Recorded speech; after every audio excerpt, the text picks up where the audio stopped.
Здравейте! Ще ви покажа как да си сваляте приставката на Media Player с цел да си слушате разни радиа и да си гледате клипове, които ви изискват Media Player приставката за Google Chrome.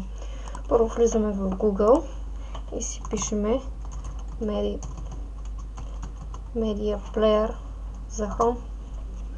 Ето, излиза ви сайтът, който ви насочва направо към сайта, от който да изтеглите тази приставка.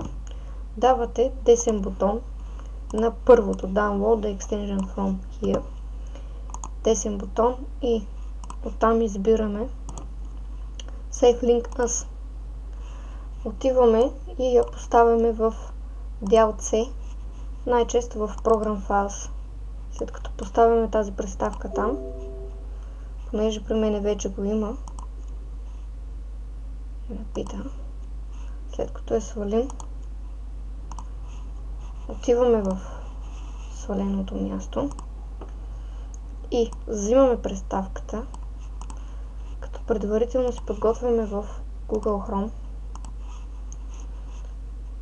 Ето тук отваряме, това е менюто Settings, отиваме отново на Settings, оттам отиваме на Extension, което значи разширения, и от разширенията, както така е подготвено, отиваме отново в папката, която сме си отворили с приставката LMP Chrome, хващаме я, провлачваме я в Chrome, ето по този начин.